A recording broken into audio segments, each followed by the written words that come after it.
When you use Affinity, you can customize your workspace to match your workflow.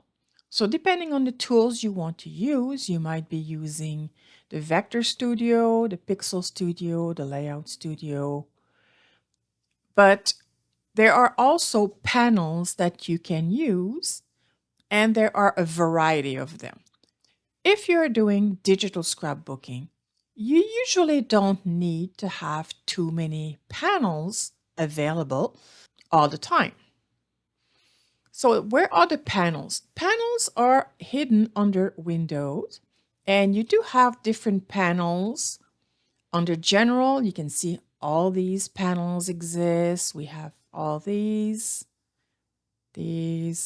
and really there are a lot.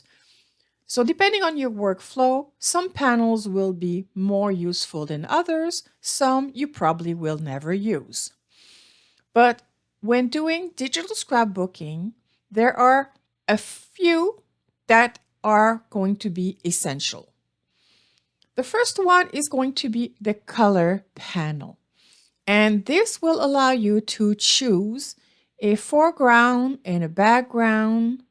If you want to fill something, you can choose the color based on the hue around the ring, and then you have lightness and then the saturation on the other point of the triangle.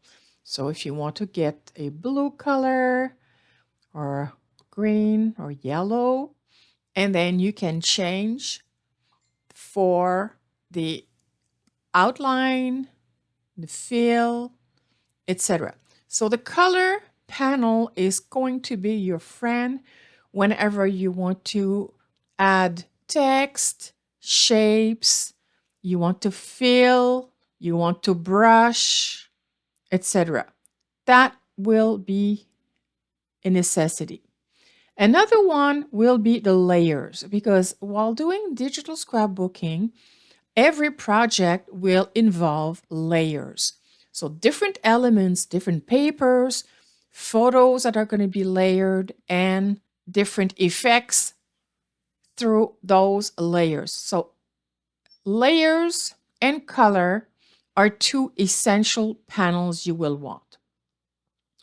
Another panel that you might want is the asset. So under Windows General Assets, so you have the assets. The assets are a collection of resources that you will want to use. They can be shapes, they can be patterns, they can be elements, they can be designs, etc. And you can have them available, and you can go click and bring them to your project. Depending on your monitor, having the assets there could really limit the space available. I personally prefer to not have it so I can close it and have more room to work. Of course, if I am working on a particular project that will involve several assets, I might open the asset panel for that part of the project and close it later. Another panel that is placed here by default is the Styles panel.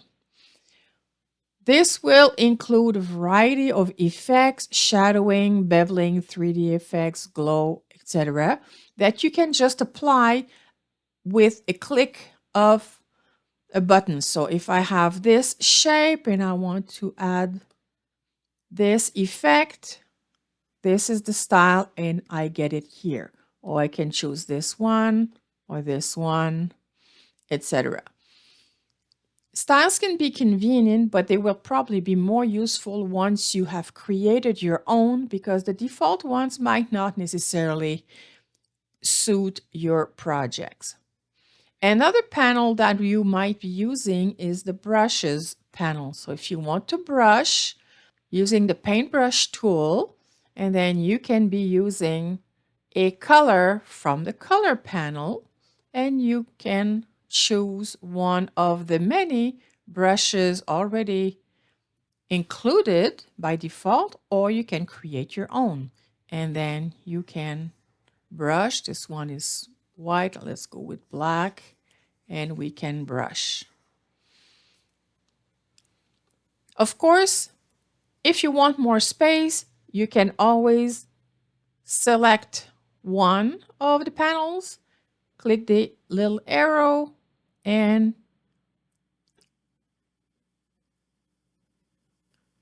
close. And at any point, you can go back to the menu and get that panel back. So if you want to start with digital scrapbooking, start with the color panel, the layers panel, and the assets panel, but this might limit the space you have available depending on the size of your monitor.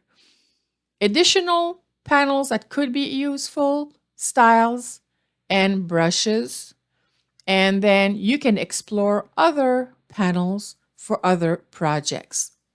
Now it's your turn to set your panels and explore the others. Have fun!